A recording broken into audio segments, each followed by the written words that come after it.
Moms and dads, listen. You're not the problem, but you are part of the solution. And this podcast is here to help you reach with your troubled child. Known as the Teen Whisperer, Jason Clopton counsels young adults and has a proven track record of reaching kids when parents can't. Listen and take notes. This show will help you figure out what's bugging your baby and build a bridge to a better relationship with your kids.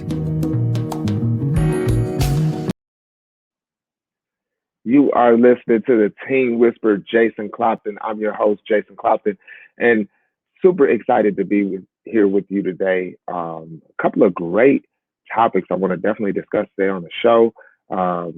First and foremost, just to touch base on it, we had the sentencing of Derek Chauvin, and I'm downtown in the city of Minneapolis, Minnesota, where the trial was held. There's a sense of calm, but also a sense that justice wasn't served fully, right? And what a Black man's life is worth in the state of Minnesota as well as the world right now.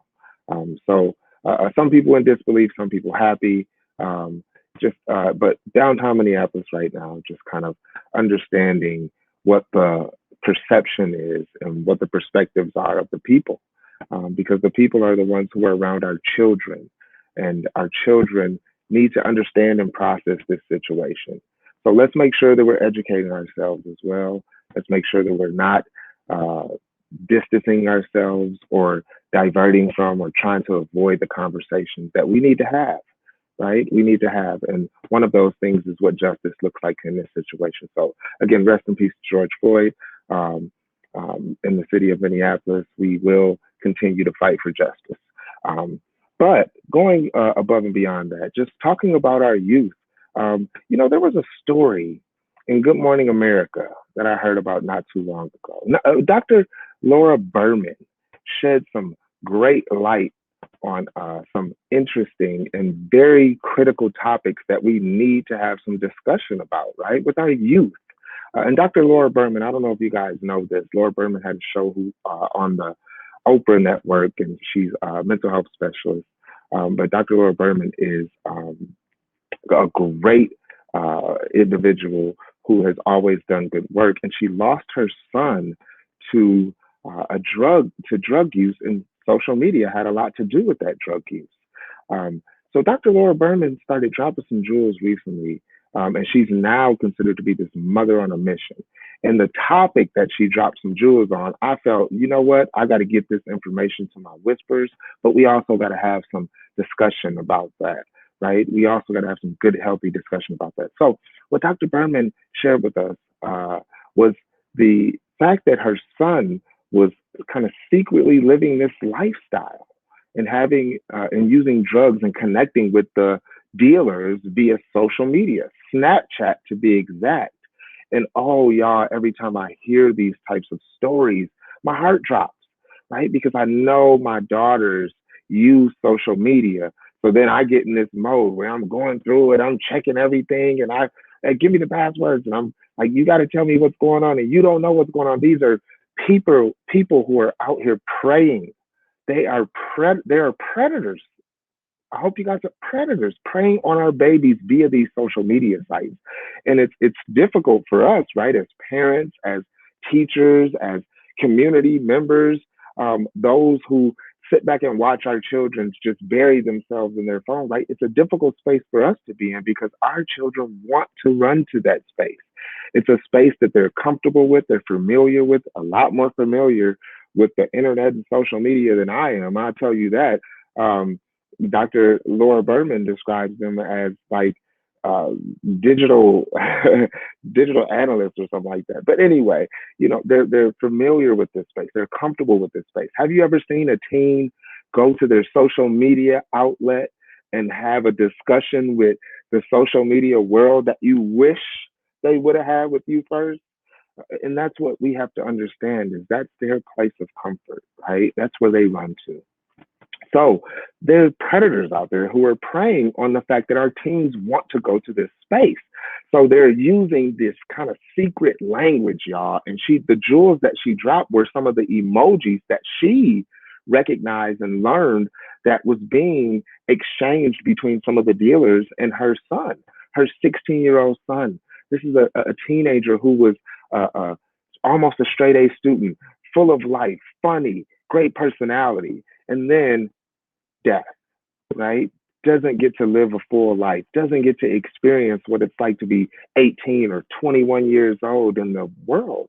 And so much life to live that never got to be lived because of these predators, right? And this desire to be a part of this social media community.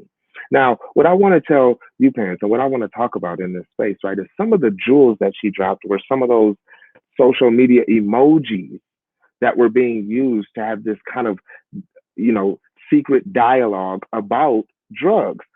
There was an emoji of a mushroom, there was a diamond, an 8 ball, a rocket ship, a snowflake, a cloud of smoke looking like it's being blown, a gas pump, all of these things, not saying it's directly connected to, right, drugs, but these were the emojis that were being used to have conversations about drugs. And oh my goodness, right? As parents, I feel like we're so out of the loop. I got to educate myself. I didn't know all of these things were being used and it could be drug talk. So now I'm going through the phone and I'm going through the computers and I'm going through all the social media sites to see if my daughters are using these emojis, right? And what are they trying to communicate when they're using these emojis? Let me give y'all that look, and y'all know that look. Like, what are you trying to say, young lady? When you're right, so that's kind of where I've been because I know I'm out of the loop. So one thing I wanted to talk about is parents, educate yourself, engage yourself, put yourself back in the loop. Don't look for these stories. Check with your children. Even ask them, hey, what does this mean? Hey, what are you saying when you use that emoji, right? So really educate yourself on the apps that our children are using and the way in which they're using these apps. You know, social media can be a great tool to maintain connections, right? To stay connected, to express yourself, to be yourself. A lot of the, but there's a bunch of positives about social media, but there's also a lot of harm that can be done in these spaces if we're not careful as parents and making sure that we're educating ourselves on how our children are using these spaces, right? And how these spaces operate, right? How do you use this? How do you even get in there, right? Because once you get your child's password, you should probably know how to navigate that world just a little bit, right? So make sure that you're educating yourself. Number two, I've talked about this on my shows before, FOMO, the fear of missing out, right? That's one of the reasons that our children are so, ready and eager to be in these social media spaces, right? And on these different platforms, expressing themselves in a variety of different ways. What am I going to miss out on if I don't get Snapchat? What am I going to miss out on if I don't, right, get Facebook? What am I missing out on if I don't have Instagram? And all of that creates this sense of fear that they're going to get left behind, that they're not going to maintain social connections with friends, that they're not going to maintain social connectedness to the world. And we have to understand that, right? This is not our world. I can remember the big Zach Morris phone. Y'all know the Zach Morris phone. All my parents out there, if y'all listening, Saved by the Bell, Zach Morris was like the first cell phone that was ever really invented, right? That's what I remember. There was no text messaging. There was no, and I also remember life before cell phones. So there was no texting and social media and all of that.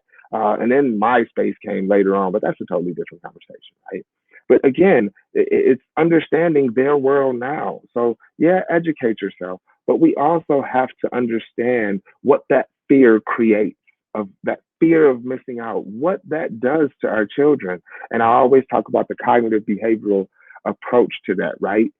If how does social media impact the way our children think, the way our children feel, and how are those thoughts and feelings influencing behavior? And as a parent, I want you guys to start to think in that mindset, right? What's going on with this social media? How is it making my child think, feel, and behave, right? And then the next thing I want you guys to think about, parents out there, is I want you guys to start to really understand what social media means to our children, right? And how do we fit in that equation? Sometimes social media and parents, right, don't really go together. And what I mean is what I've heard from these teens. They always tell me, I don't understand and I don't get it. No matter how much I try, you just don't understand that, how much this means to me and what I need. And you don't understand, right? And one thing I always tell my girls, help me, help me understand. So what I want to tell you guys is ask your children to help you understand, but seek first to understand, then to be understood. Stephen Covey wrote that in the 7 Habits of Highly Effective People, one of my favorite quotes. But I use it with my children because I don't know everything. I don't know what they're going through and what they're experiencing, but I want to create a safe space where my children feel comfortable enough to come and talk to me about some of those things. So I ask them, help me understand your world so that then I can be understood by you, right? Because we do come from two totally different spaces. And we don't want to continue to lose our children. We're losing our children to community violence. We're losing our children to suicide rates that have increased drastically. We're losing our children to things like social media and drugs. And the streets are continuously taking our babies, and we can't have that anymore. Parents, we are not the problem, but we are a part of the solution, and we've got work to do. So let's use these examples and let's do the work that we need to do. Thanks for listening. You've been listening to the Teen Whisperer podcast with Jason Clopton, known to his clients as JC the Counselor. Check back every Tuesday for new episodes wherever you listen to your podcasts. Find out more and connect with Jason at ShalettaMakesMeLaugh.com.